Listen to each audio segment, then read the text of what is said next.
चरणों में फूल चढ़ाने को आप पूजा कहते हैं देवराजेंद्र? पूजा कहते हैं देवराजेंद्र? हाथ जोड़कर शीश नवाने को आप पूजा मानते हैं? नहीं देवेंद्र, यह पूजा नहीं है। पूजा तो दिखावा ना करने का दूसरा नाम है। अच्छे विचार है पूजा, अच्छे कर्म है पूजा। दूसरों की सेवा और परोपकार का दूसरा नाम है पूजा। केवल अपने लिए नहीं, अपने चहु ओर बसे हुए संसार के लिए जीना, यह है पूजा। किसी और की पीड़ा में तड़प उठना है पूजा। कि आप पूजा, पूज्य और पुजारी के अर्थ को ही भुला बैठे।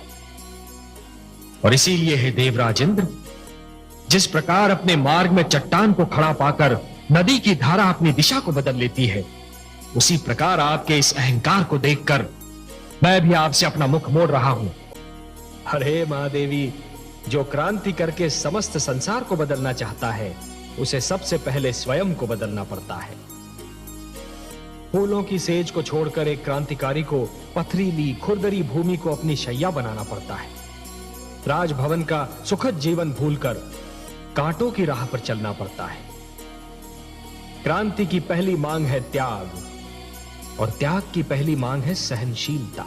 जिस प्रकार कुंदन बनने के लिए सोने को पहले अग्नि में तपना पड़ता है, उसी प्रकार किसी भी व्यक्ति को अपनी भीतर की क्षमताओं को जानने के लिए परीक्षा की अग्नि में तपना पड़ता है। महादेवी, महादेवी, जिस प्रकार एक कृषक लहराते हुए खेत को देखकर प्रसन्न तो हो जाता है, परंतु उसके मन में एक आशंका रहती है कि क्या अगले वर्ष भी खेती यूं ही लहराएगी या सूखी रह जाएगी। मेरे मन में भी यही आशंका है महादेवी कि प्रहलाद की बनाई हुई परंपरा मेरे मन में भी यही आशंका है महादेवी कि प्रहलाद की बनाई हुई परंपरा उसकी अगली पीढ़ियों तक बनी रहेगी या नहीं। हाँ, मेरा पौत्र विरोचन अब युवा होने वाला है। देखते हैं वो अपने पिता से कौन से गुण प्राप्त करता है। प्रहलाद की एक परीक्षा यह भी होगी कि जिन आसुरी प्रवृत्तियों को उसने बदल दिया, क्या वो उन्हें दोबारा उभरने से रोक पाता है। और क्या किया दुष्ट विरोचन ने? उस अधम ने तो हमारी पूजा बंद करवा दी थी। आप तो देवता हैं, आपको तो यह ज्ञात होना चाहिए देवराजेंद्र कि पूजा किसी के प्रति स्नेह और श्रद्धा की ऐसी भावना है जो यदि मन में जन्म ले तो कोई उसे दबा नहीं सकता, परंतु यदि मन में जन्म ना ले तो कोई उसे उत्पन्न भी नहीं कर सकता। परंतु हे परनाथ, हमारी पूजा तो न जाने कब से निरंतर होती चली आ रही है। हाँ महादेवी, निस्संदेह यह निर्णय बहुत कठिन होगा, परंतु यह एक अवसर भी तो है पुत्र प्रहलाद के लिए यह जानने का कि पिता प्रहलाद और राजा प्रहलाद दो भिन्न भिन्न व्यक्तित्व हैं। जिस प्रकार योग्य तोल के लिए तुला के दोनों पलड़ों का संतुलित रहना आवश्यक होता है, उसी प्रकार प्रजा का न्याय करते समय राजा का भी संतुलित होना बहुत आवश्यक होता है। महादेवी, सिंहासन पर बैठने के उपरांत एक राजा को यह जान लेना चाहिए महादेवी कि अपने परिवार और अपनी प्रजा के साथ उसका संबंध एक समान है। वो ना तो किसी का पिता है, ना किसी का पुत्र, और ना ही किसी का भ्राता। हे देवर्षि, जिस प्रकार यदि कोई व्यक्ति उधार लिए हुए धन को यदि अपनी संपत्ति मानेगा तो बहुत शीघ्र कंगाल हो जाएगा। यही तो विधि का विधान है महादेवी। जो दूसरे को दुख देकर हंसता है, होनी उसे दुख देकर 100 बार रुलाती है। इसलिए दूसरों को दुख देने से पहले इतना अवश्य सोच लेना चाहिए कि यदि इसी दुख का वज्र अपने सिर पर गिरे तो क्या होगा।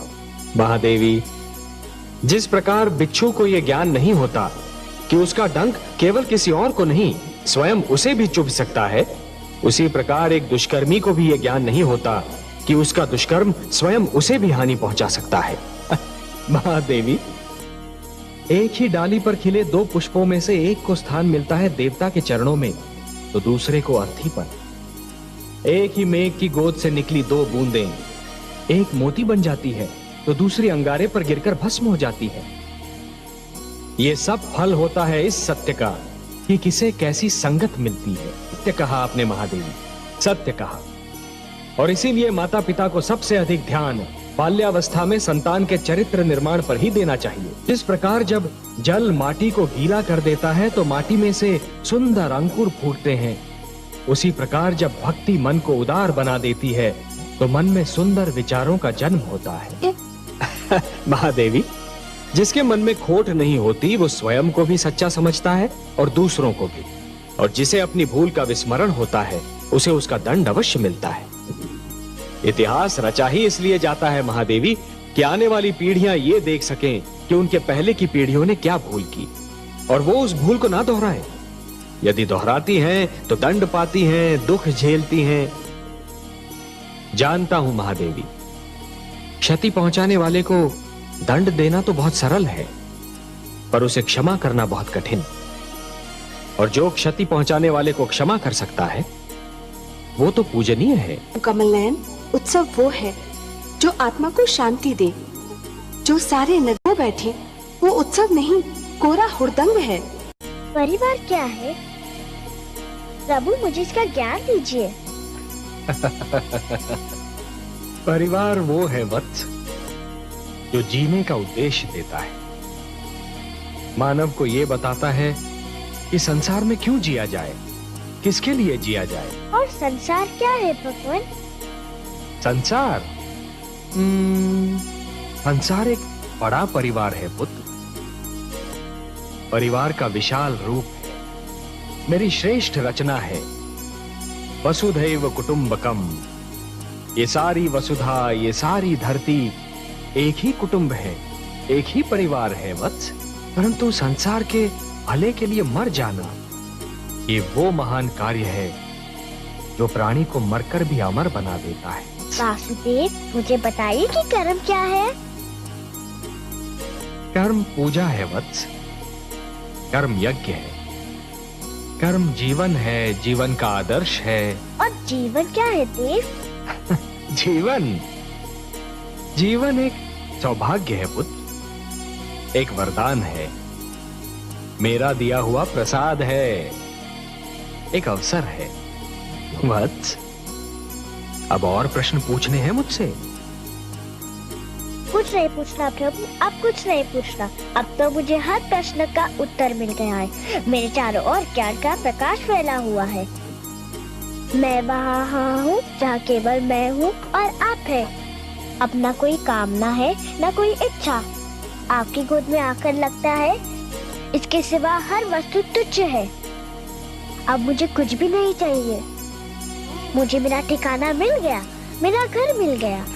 नहीं वत्स, मेरी गोद महादेवी, जिस प्रकार सारे घर में उजाला फैलाने वाला दीपक चाहते हुए भी